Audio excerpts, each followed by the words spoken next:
All right. So, welcome back. As I promised, tonight we're going to talk a little bit about the politics of heresy. This is one of those things where, as someone said to me earlier today, now we start to get into the material that most people know something about, or that they think that they know something about. And this is one of those very interesting things where, people sort of, they call Wycliffe and the Lollards, he's the morning star of the Reformation. And so my sort of challenge to you is, once you sort of know the history, can we still think about Wycliffe that way? Okay, so I want you to come on a journey with me. Now, I want you to imagine that you're standing just outside Oriel College, Oxford. It's early morning on a day in late summer 1456. You're standing outside Oriel College, Oxford. You're dressed in your most splendid academic robes, and you're waiting to join a procession to the Priory Church of St. Friedeswide. So as the procession begins, all the bells in Oxford start to ring out in jubilation.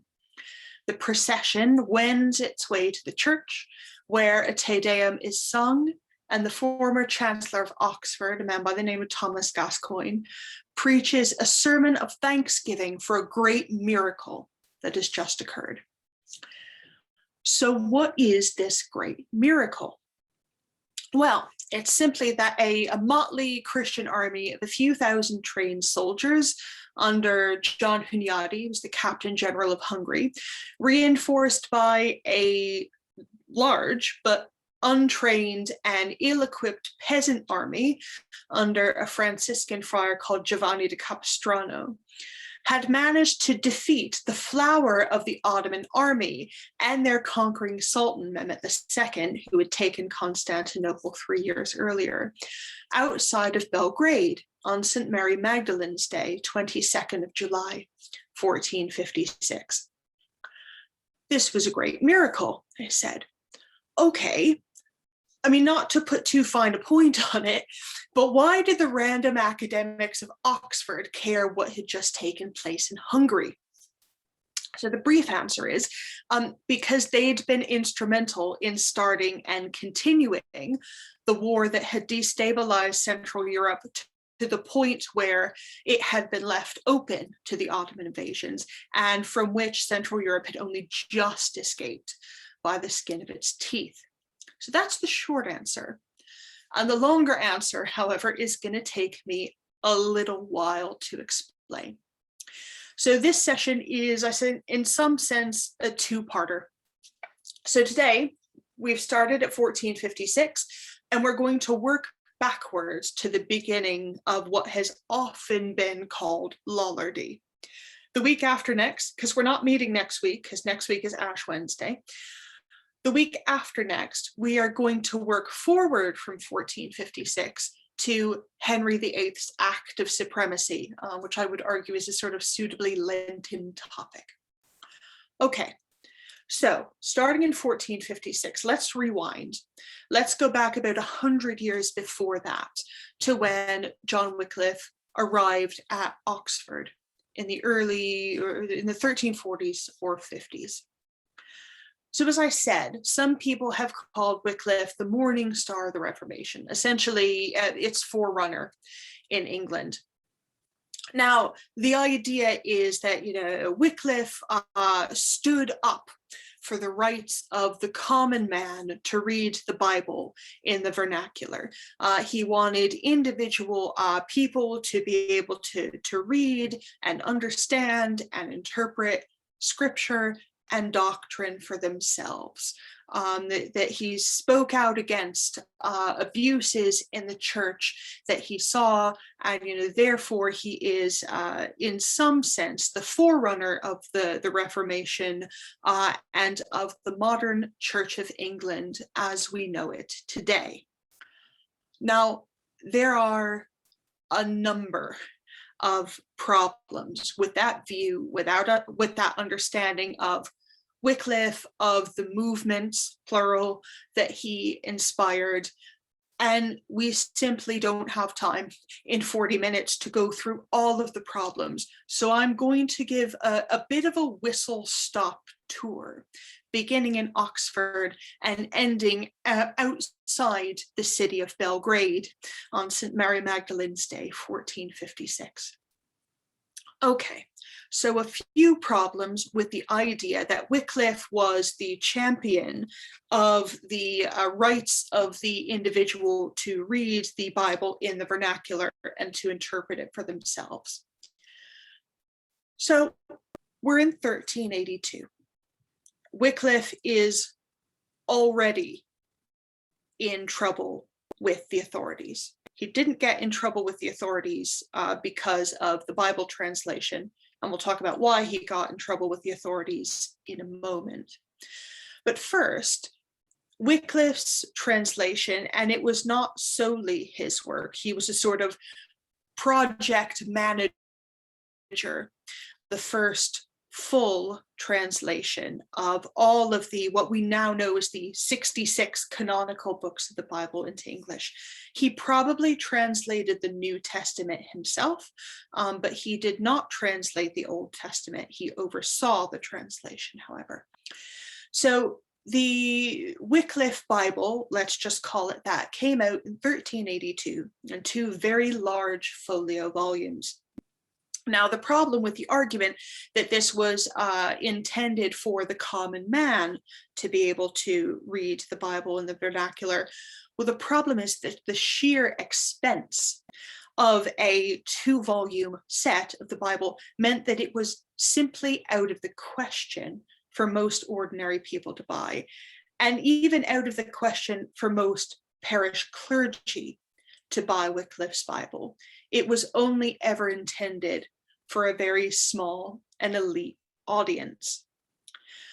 The idea that, Wycliffe was punished, or that the translation as such was punished, runs into a problem when you realize that the translation itself was not at first condemned, nor was the act of translation in general. So after all, partial English translations of individual books of the Bible had existed for hundreds of years.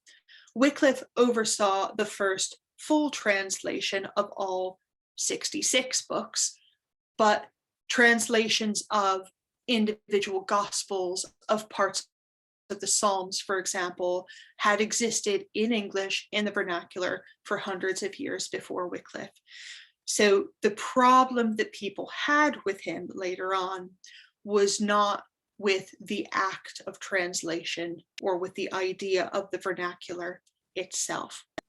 Now, I should sort of have a sidebar here, and this is a 40-minute lecture in and of itself, but I should also mention to you that the thing that we consider as the Bible, this thing,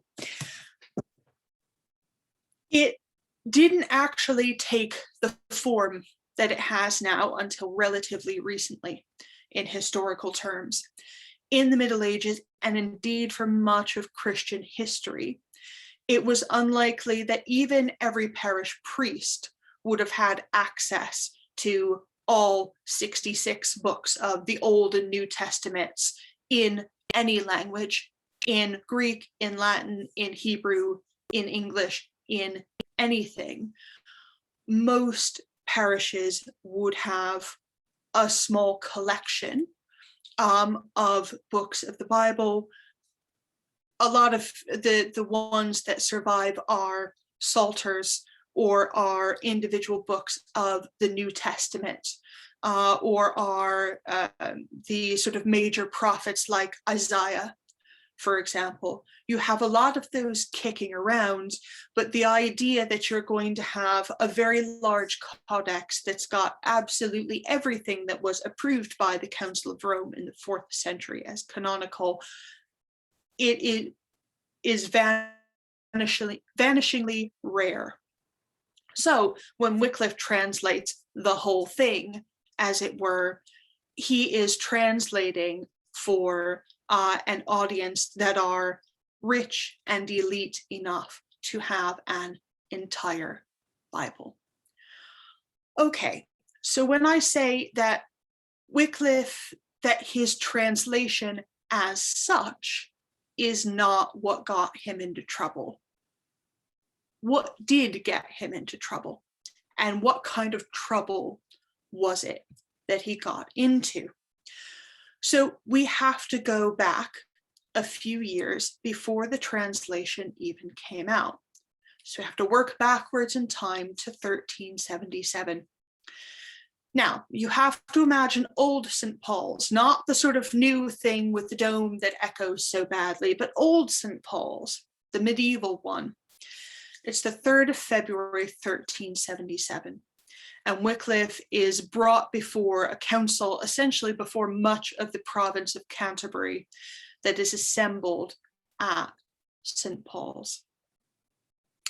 He is there to answer essentially charges of not necessarily treason, but something very close to it. Why? Because a few years earlier, Wycliffe had written a book called On Civil Dominion. And this book it's in Latin. I don't think that there is actually a full English translation of On Civil Dominion available. I know that there's excerpts of it in various places. And what Wycliffe argued in that book is essentially, he was arguing for what today we would call the disestablishment of the church. He said that inter alia, because of the sinfulness of the church, the state should appropriate the church's property. And Wycliffe went much further than that. The implications of what he wrote in On Civil Dominion essentially dragged up all of the issues that I told you about between Henry II and Thomas Becket, this sort of idea of who has supremacy, who has the ability to exercise not only civil, but religious authority in England and in general. Is it the king that has the ultimate dominion over religion and the expression thereof and the beliefs and practice thereof? Or is it the Pope? Is it the clergy? Wycliffe argued for various technical reasons that I will not get into. It's fascinating, interesting, sort of scholastic, dense arguments. He wrote this in Latin. It was meant for his fellow academics and his fellow clergy.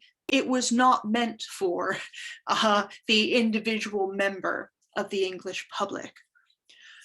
Wycliffe argues that the clergy should be expropriated and dominion, final dominion and authority over the church should be granted to the king. And this is what gets him in trouble with his fellow clerics. There are a number of people who accompany Wycliffe to this council in 1377. Among those was John of Gaunt, Duke of Lancaster. John of Gaunt was the richest man in England at this time.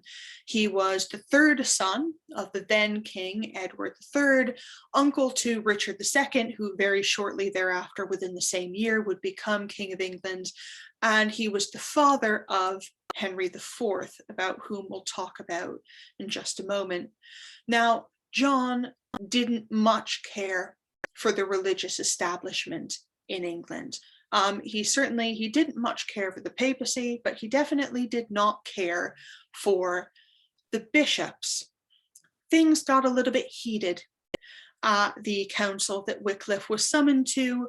John of Gaunt stood up to defend him, and the defense that John of Gaunt made was to threaten Bishop Courtenay of London, saying that he would have him dragged out of St. Paul's, out of his own cathedral, by his hair, if he did not let Wycliffe go and continue to publish.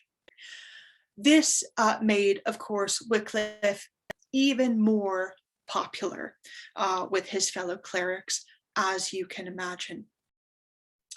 All right, so Wycliffe is in trouble. He's in hot water with the episcopal hierarchy in 1377.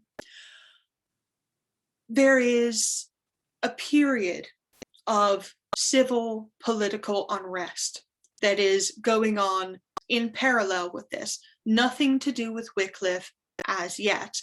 It had a lot to do with the aftermath of the Black Death, with punitive taxes being imposed on people, with the sort of idea, well, we all know what happens to the price of labor when there start being fewer people who can actually do work.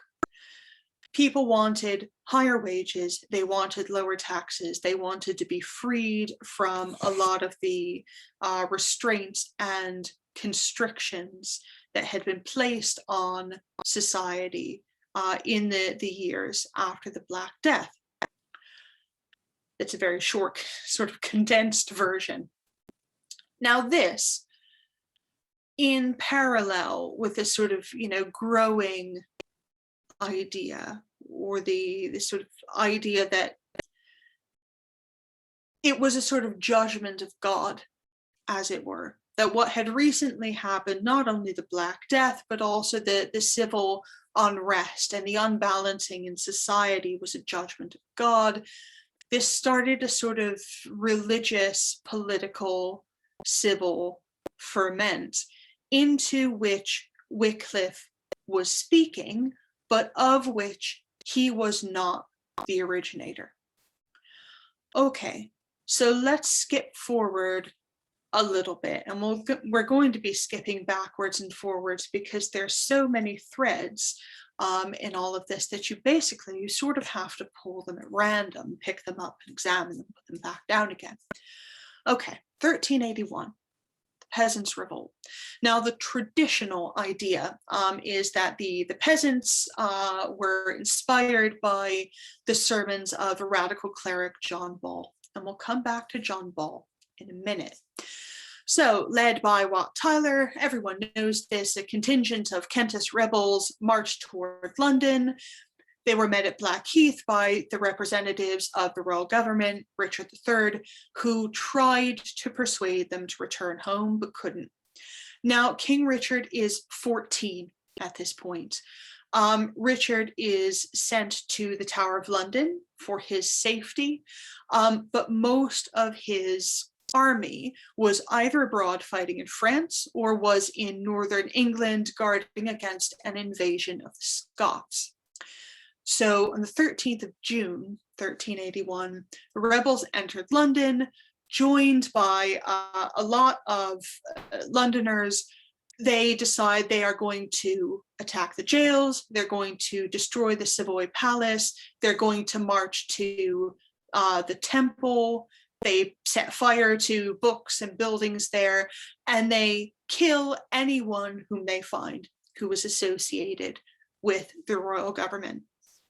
King Richard and the people around him see that this is getting out of control.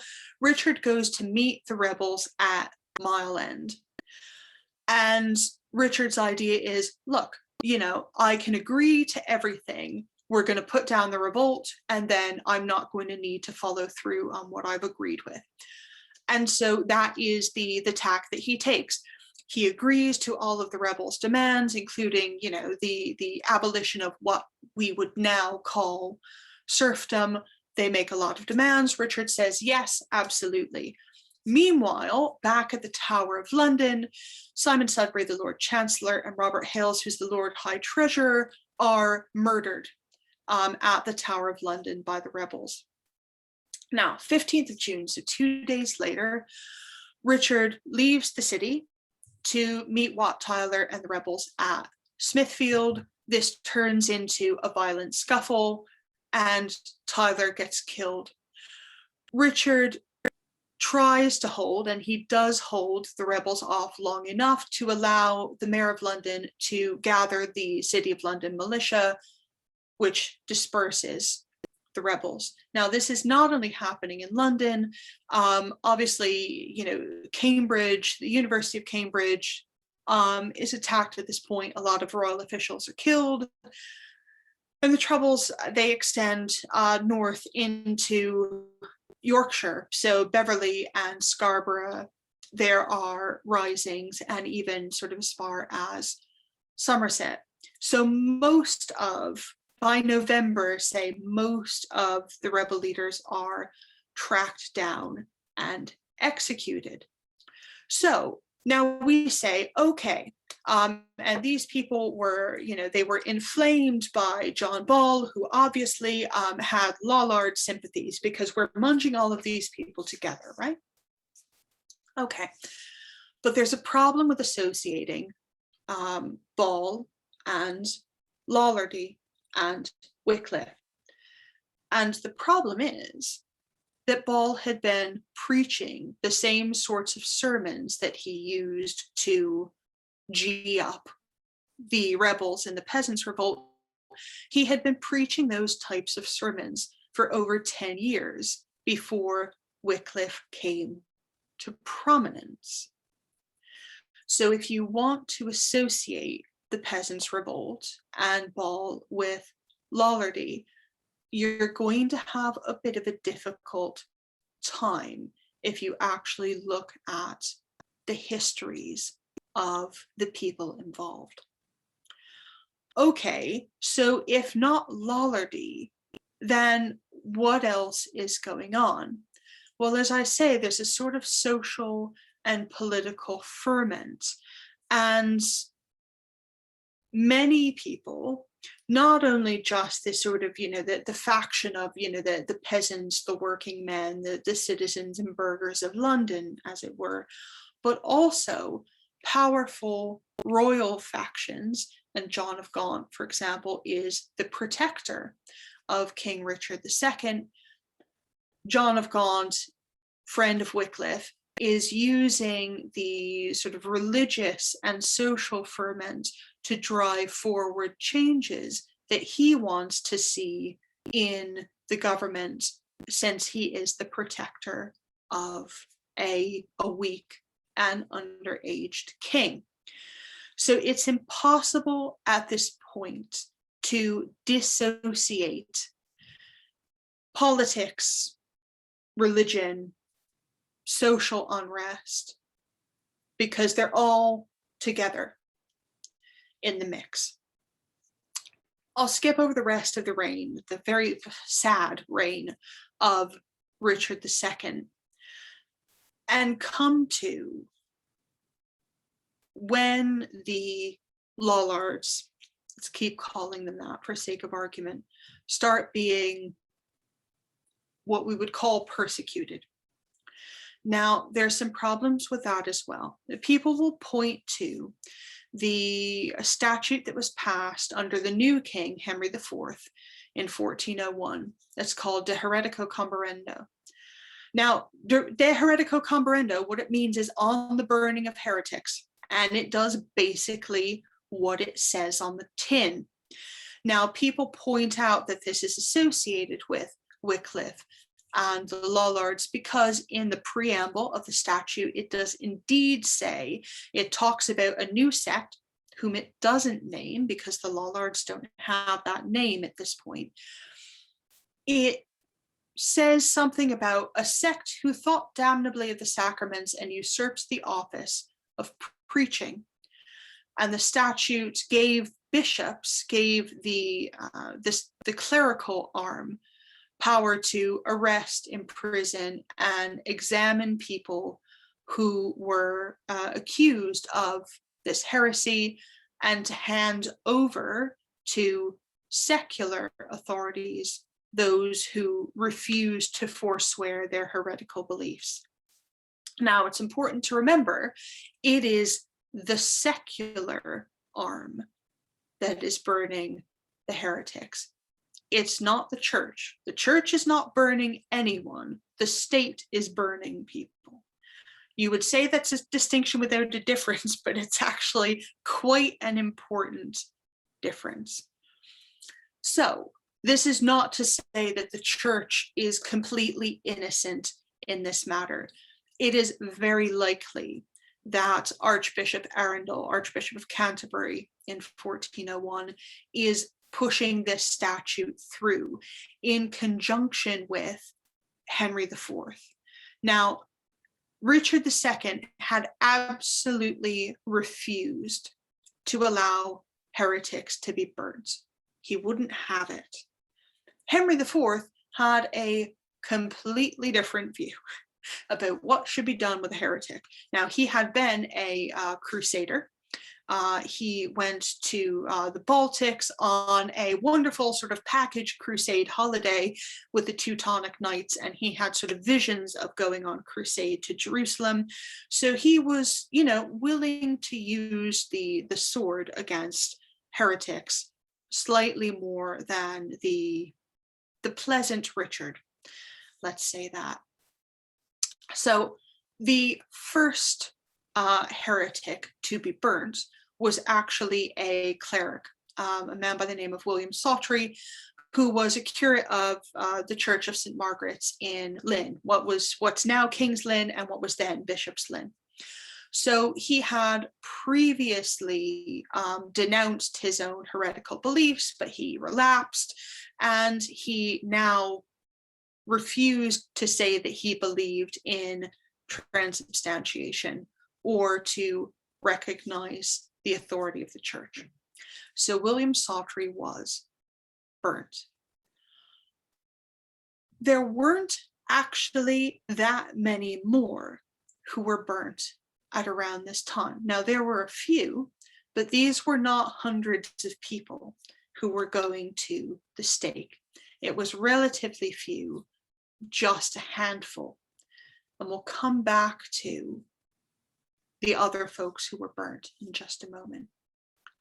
Okay, so De Heretico Comparendo was 1401, and that is the first sort of major step that the secular arm takes against heresy, so-called.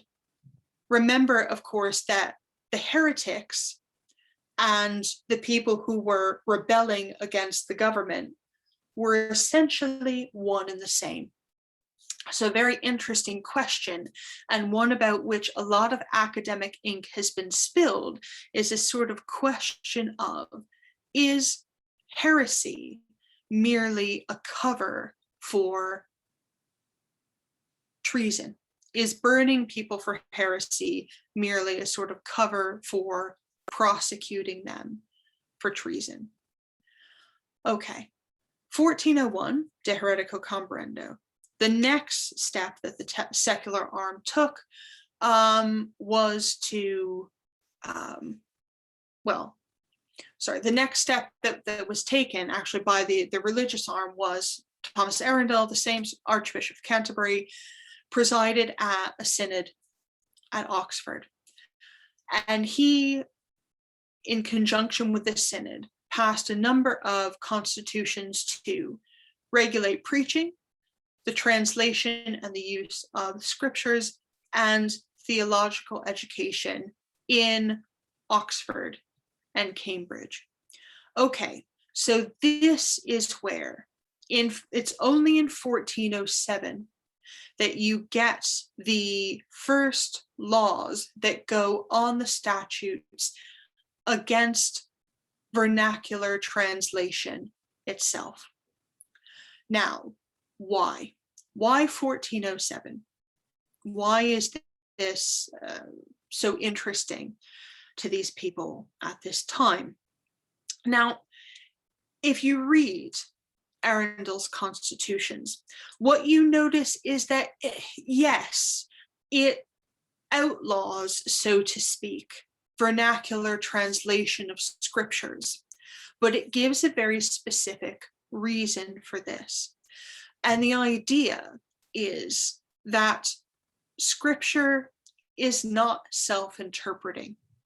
And so the fear is, and why the translations are outlawed, the reason behind that is, if individual people are encouraged to determine scripture in any which way they please, because they now have access to vernacular translation.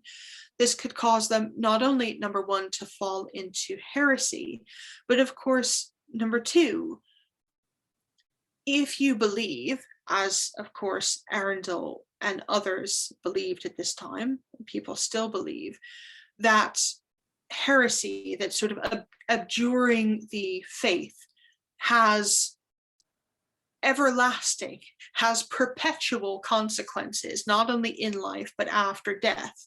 If you essentially believe that allowing people to interpret scripture for themselves endangers them going to hell, then of course you are going to take measures, which is what they did.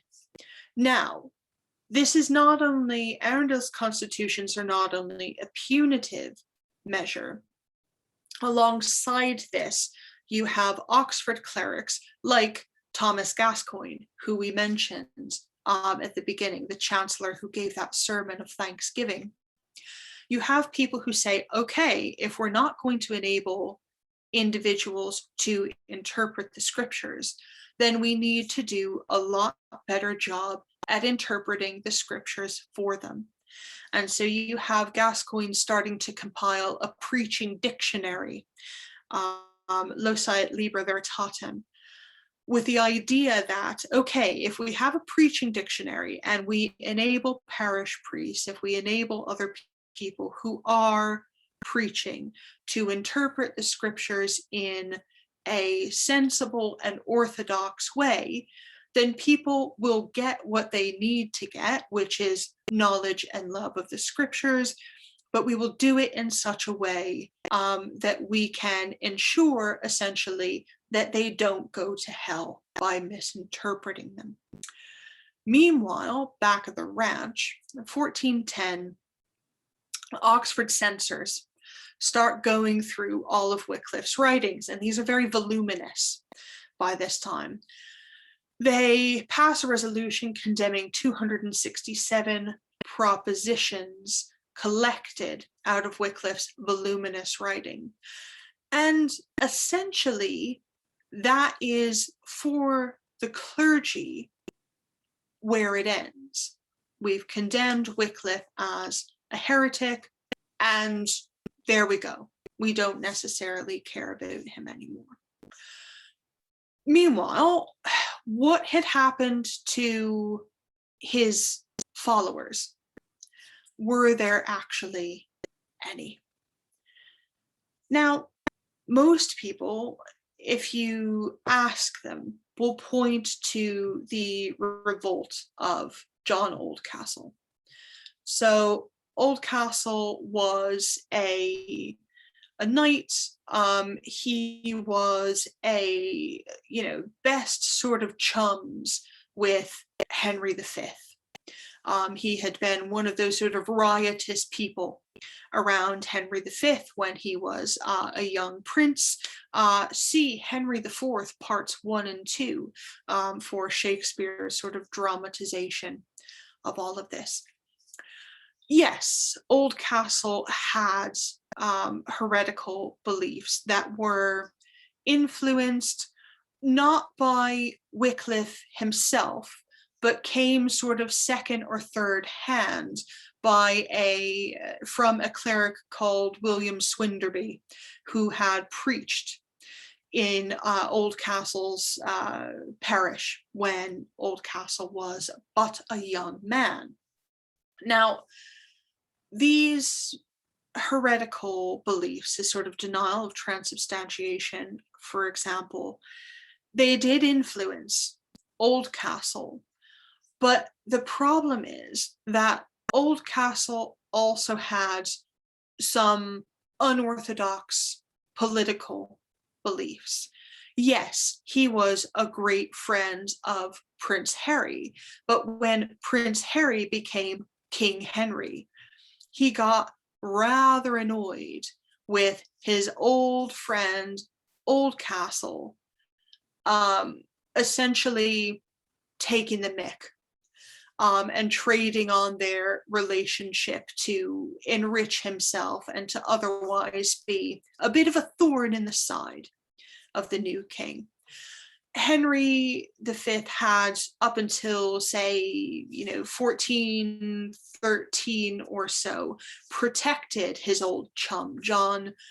By, say, August of 1413, Henry had gotten so exasperated with the way that he was acting, with his insubordination, etc., that he essentially said to Arundel, the Archbishop of Canterbury, look, get this guy. Get him in whatever way you can. Arundel starts pursuing him. Arundel excommunicates Oldcastle. Oldcastle gets brought to the Tower of London on the 23rd of September. Oldcastle trots out all of his sort of Lollard beliefs, the Pope is Antichrist, confession is wrong, the sacrament of confession is an evil practice. Oldcastle says all of this. He's charged as a heretic, he's condemned to be executed. Henry has an attack of conscience and says, look, okay, the sentence of execution stands, but give him 40 days to repent.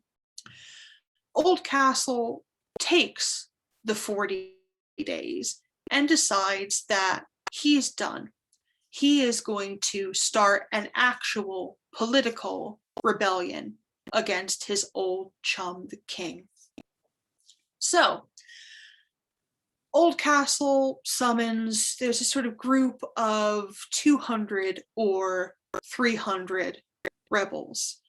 By January 1414, they gather outside London in Smithfield.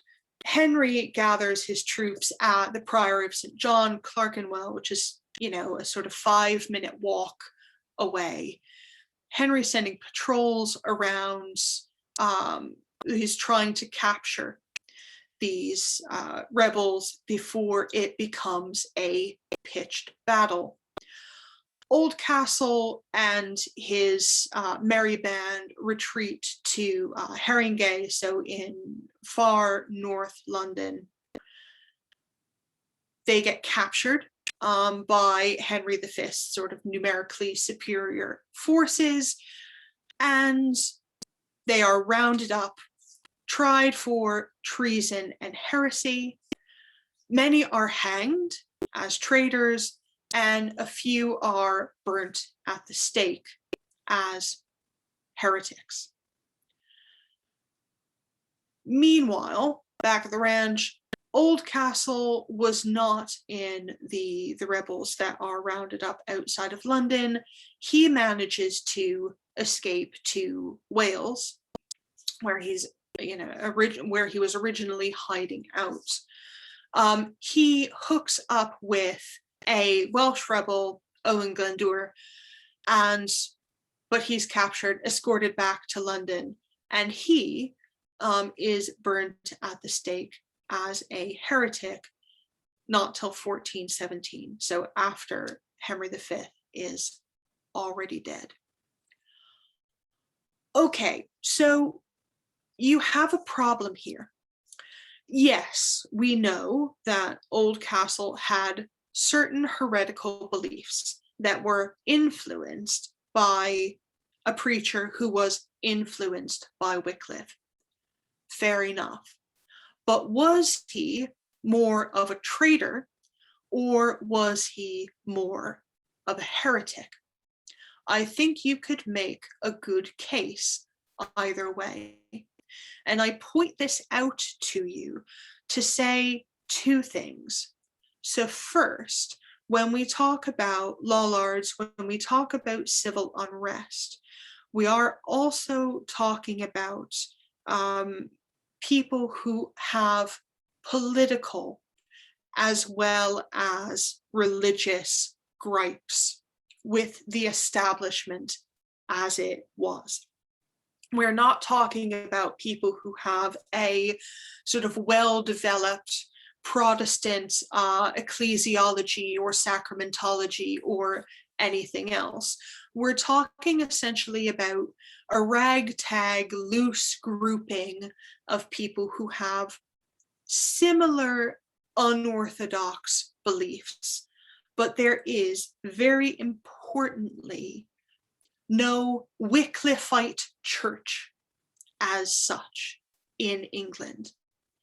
And this is why I would argue, as many other scholars have argued, that the Lollards, as a group, as a unitary entity, as a movement, as a church, didn't exist. There were individual heretics who thought more or less the same, influenced more or less by Wycliffe, but as a church, no. Now, some people will say, but they produced a list. They produced a list. There's this thing called 12 Conclusions of the Lollards. So what is this? Obviously they must have had some sort of worked out theology. Well, okay. So what we now know as the 12 Conclusions of the Lollards, we have essentially derived them from a treatise against the Lollards that was written by a cleric called Roger Dimmock. It was written for King Richard II. This is Dimmock's sort of elaborate refutation of each of the heresies that he says that the Lollards adhered to. And obviously he has to name what these are in order to refute them. Now, I'll paste these in the chat because it's very interesting. I think they present a problem for anyone who wants to say that the conclusions of the Lollards or their beliefs are a sort of forerunner of the Protestant movement or of the Church of England. For example, the Lollards did not believe in the ordination of priests. They didn't believe in having a church as such. So if you want to make them the forerunner of the C of E, you have some problems in that they didn't believe really that it should exist. If you believe Dimmock's account of what he says the Lollards believed. Okay, so the Lollards didn't exist. Let's just say that for sake of argument. There was no Wycliffite church in England. Where was there a Wycliffite church? And the answer was in Bohemia, so what we would now call Czechoslovakia. Why? Well, because their leader, or who would later become their leader, Jan Hus, came and studied at Oxford. He was an Oxford man, yes, he was a Bohemian cleric. He came and studied at Oxford, and this is where he first read Wycliffe's writings. Now, he took these back. He was expelled from Oxford for heresy. He took his beliefs and a lot of Wycliffe's writings, many of which were originally in Latin. So of course they are cross-border things because they're understood by people in Bohemia just as well as in England. Hus takes these to Bohemia. He starts preaching and teaching and expounding on Wycliffe's ideas. This very, soon becomes a movement. And this is a series of lectures about the church in England, so I don't have really time to talk about the Hussites, but why I mention them is that Oldcastle was in close contact with the Hussites of Bohemia before he mounted his offensive against Henry V. So there was quite a lot of interchange between the Hussites of Bohemia and various sorts of heretics in England. Now, the Hussite wars, the wars within the Holy Roman Empire and between the various sort of city-states and princedoms of the Holy Roman Empire and these Hussites, radically destabilized Central Europe. Oxford kept sending out people kept sending out clerics, sent clerics, for example, to the Council of Constance, where Hus was condemned and then burnt at the stake. This sort of idea was, well, Oxford has started this problem by producing first Wycliffe and then Hus, and so Oxford is going to fix it. Well, Oxford, for various different reasons, read my doctoral thesis if you really want to understand why, Oxford just kept making it worse and worse. And the more people they sent out, the more sort of, crusade funds that they tried to raise in Oxford to go against the Hussites, the more they sent Cardinal Beaufort, so Henry V's uncle, out with a crusader army to try to stop the Hussites in Bohemia. Cardinal Beaufort never reached Bohemia, by the way. He diverted the crusading troops to France, like you do, because it was the 100 Years' War. And so you never mind a crusade, we're going to France. So the more people that these Oxford clerics tried to send out, both clerical and lay, including soldiers, to try to mop up the problem that they had made with Wycliffe and Hus, the worse that it got. And so this brings us back to 1456 and why you have a procession of, essentially Oxford dons processing from one college to the Priory Church of St. Franciswide, saying, essentially, thank God we did not allow the Ottomans to burn down Europe with our heresy. So that brings us full circle from 1456 to 1377 and back. And next week, the week after, we're going to start again in 1456 and work forward to Henry VIII. Again, just sort of picking out some of these threads because it's impossible to do it all in 45 minutes. All right, questions, comments, thoughts. I'm sure this is quite different from what you have known before. All right, let's see. And Martin has posted the John Ball's operative quote: "When Adam delved in Eve's span, who was then a gentleman?" Yes, exactly. Well, and this is the interesting thing, right? So, anything that you say is a religious objection, is a sort of sacramental objection, is a, sort of ecclesial objection that the Lollards have. Yes, but you also have to see in, that poem that Martin is quoting, that it's not only the church that they have a problem with, it's basically the entire sort of setup and underpinning of society, both the church and the secular hierarchy.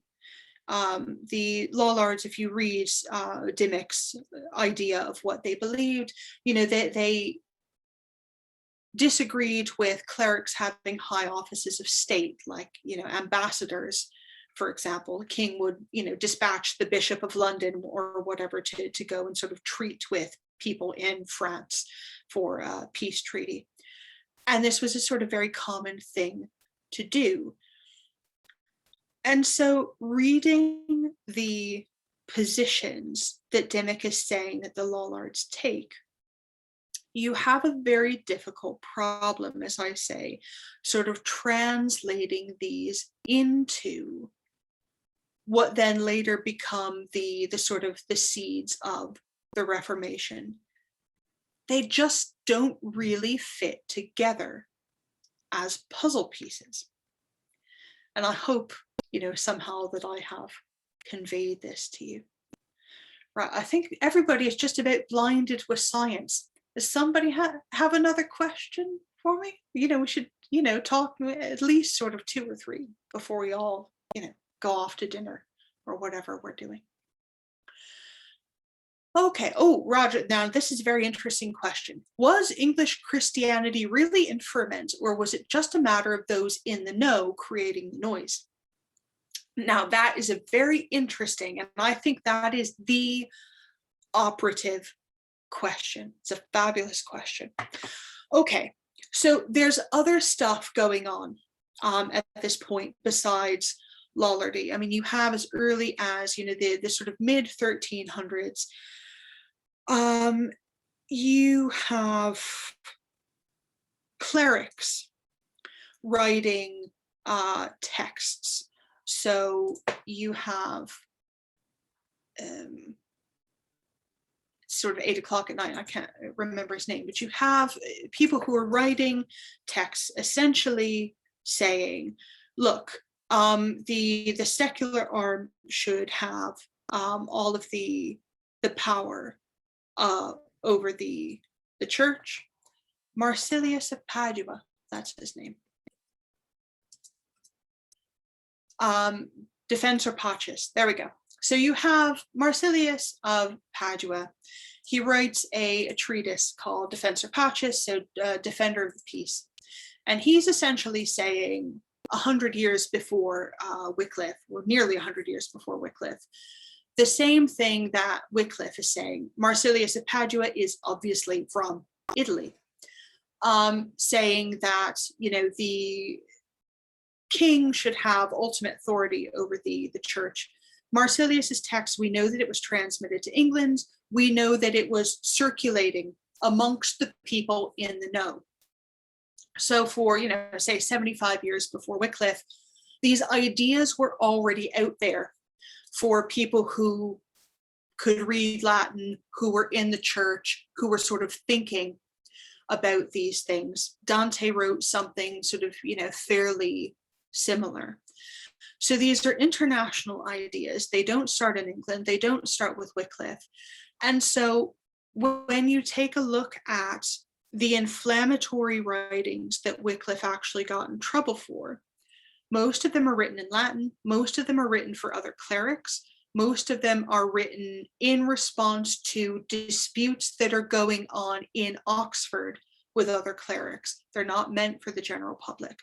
So I think, to Roger's question, you could make a very good argument that it really was a sort of small number of clerics who were hotly disputing these questions between themselves, and the other stuff that was happening had a lot more to do with social and political causes that took on a sort of gloss or veneer of being about certain points of doctrine. I think you could make a good case, although you could make the opposite case as well. History, it's fun. David says, were Lollard ideas, insofar as they cohere into a view, closer ultimately to any Anabaptist, even the Plymouth Brethren ideas, e.g. anti-clericalism? Yes, I think you could make a very good case of that. So, this is, Lollard ideas are about as far away from sort of, mainstream sort of Church of England ecclesiology as you can get. If you want a good analog, yes, you can try your Anabaptists. You can try your sort of 17th century Puritans who go around smashing images, for example, because, any sort of image, if you look at an image, that means you're worshiping the image, and that means that therefore you're not worshiping God. So this is the other streak, different than the streak that I talked about last time, which is actually the mainstream idea. This sort of puritanical, almost Neoplatonist streak. You could draw a line from the Lollards to say you're Anabaptist, and I think that it's not a bad line to draw. Okay. Oh, that was a bit much, and I know it's a lot of information, and like I said, you can pull out any of 50,000 threads to take a look at, we could do a whole series of 6 lectures on just the 14th and 15th centuries. Actually, do probably 6 lectures on each of the 14th and 15th centuries. But thank you for going with me, and we'll see you next time. So 2 weeks from today to work forward from 1456 up until it all goes slightly pear-shaped under Henry VIII.